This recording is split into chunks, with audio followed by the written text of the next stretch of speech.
महाभारत युद्ध आरंभ होने के ठीक पहले भगवान श्री कृष्ण ने अर्जुन को जो उपदेश दिया वो श्रीमद् भगवत गीता के नाम से प्रसिद्ध है।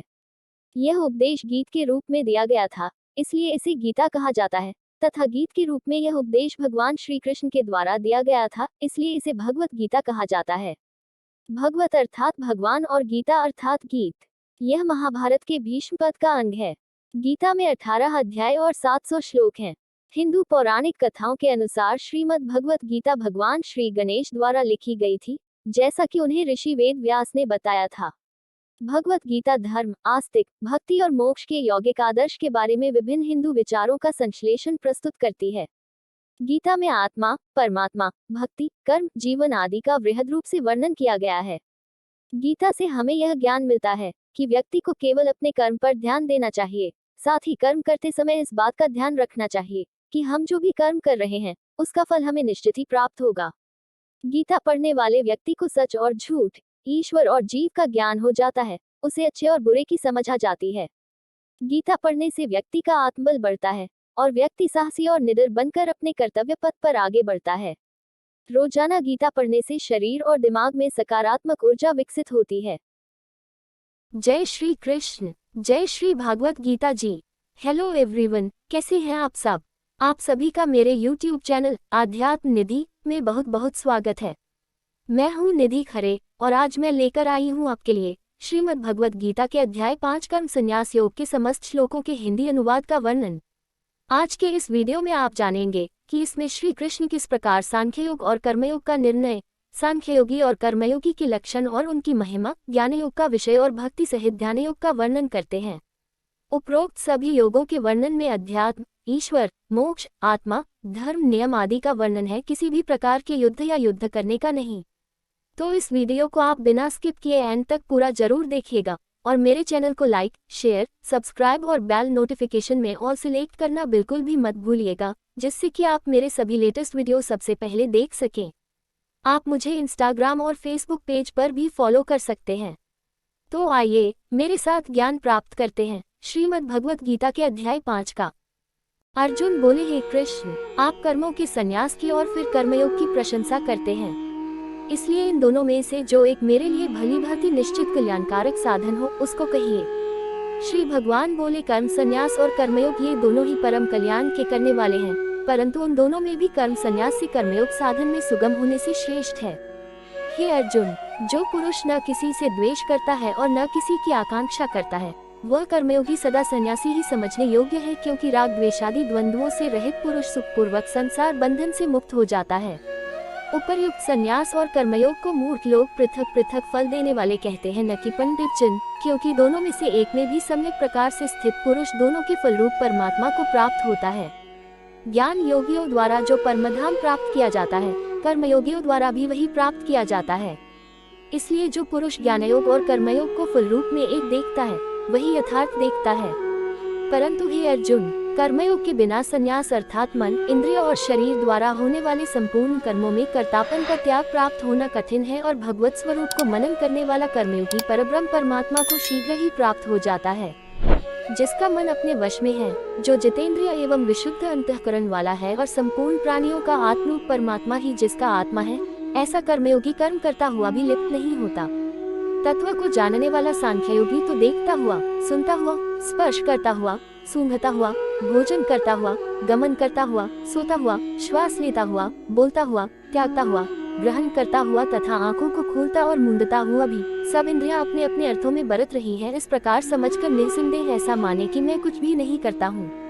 जो पुरुष सब कर्मों को परमात्मा में अर्पण करके और आसक्ति को त्याग कर कर्म करता है, वह पुरुष जल से कमल के पत्ते की भांति पाप से लिप्त नहीं होता। कर्मयोगी ममत्व बुद्धि रहित केवल इंद्रिय, मन, बुद्धि और शरीर द्वारा भी आसक्ति को त्याग कर अंतःकरण की शुद्धि के लिए कर्म करते हैं। कर्मयोगी कर्मों के फल का त्याग करके भगवत प्राप्ति रूप शांति को प्राप्त होता है और सकाम पुरुष कामना की प्रेरणा से फल में आसक्त होकर बढ़ता है। अंतःकरण जिसके वश में है, ऐसा सांख्ययोग का आचरण करने वाला पुरुष न करता हुआ और न करवाता हुआ ही नवद्वारों वाले शरीर रूप घर में सब कर्मों को मन से त्याग कर आनंद पूर्वक सच्चिदानंद घन परमात्मा के स्वरूप में स्थित रहता है।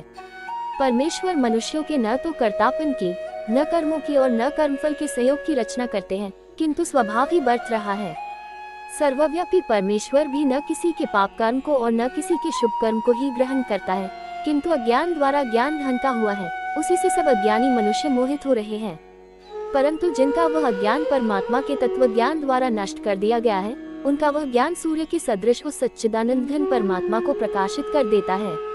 जिनका मन तद्रूप हो रहा है, जिनकी बुद्धि तद्रूप हो रही है और सच्चिदानंद घन परमात्मा में ही जिनकी निरंतर एक ही भाव से स्थिति है, ऐसे तत्परायण पुरुष ज्ञान द्वारा पापरहित होकर पुनरावृत्ति को अर्थात परमगति को प्राप्त होते हैं। वे ज्ञानी जन विद्या और विनयुक्त ब्राह्मण में तथा गौ, हाथी, कुत्ते और चांडाल में भी समदर्शी ही होते हैं।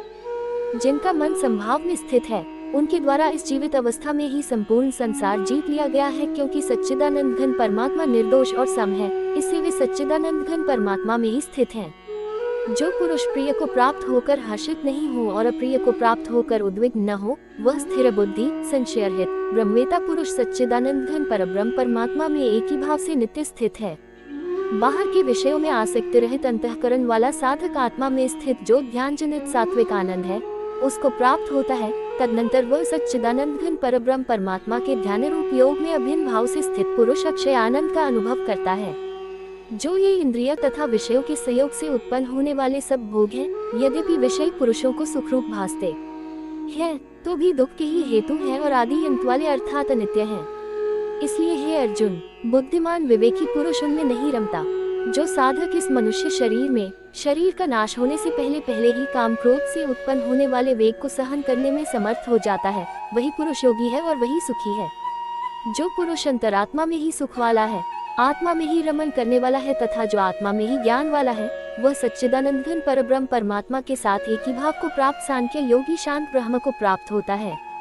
जिनके सब पाप नष्ट हो गए हैं, जिनके सब संशय ज्ञान द्वारा निवृत्त हो गए हैं, जो संपूर्ण प्राणियों के हित में रत हैं और जिनका जीता हुआ मन निश्चल भाव से परमात्मा में स्थित है, वे ब्रह्मवेता पुरुष शांत ब्रह्म को प्राप्त होते हैं।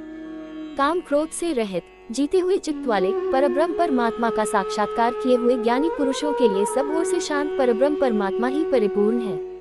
बाहर के विषय भोगों को न चिंतन करता हुआ बाहर ही निकालकर और नेत्रों की दृष्टि को भृकुटी के बीच में स्थित करके तथा नासिका में विचरने वाले प्राण और अपान वायु को सम करके, जिसकी इंद्रियां मन और बुद्धि जीती हुई है, ऐसा जो मोक्षप्रायण मुनि परमेश्वर के स्वरूप का निरंतर मनन करने वाला, इच्छा, भय और क्रोध से रहित हो गया है, वह सदा मुक्त ही है। मेरा भक्त मुझको सब यज्ञ और तपों का भोगने वाला, संपूर्ण लोकों के ईश्वरों का भी ईश्वर तथा संपूर्ण भूत प्राणियों का सुहृद अर्थात स्वार्थरहित, दयालु और प्रेमी, ऐसा तत्व से जानकर शांति को प्राप्त होता है। तो आज के इस वीडियो को मैं करती हूँ यहीं पर खत्म। आशा करती हूँ कि आपको श्रीमद् भगवद गीता के अध्याय 5 का संपूर्ण ज्ञान प्राप्त हो ही गया होगा।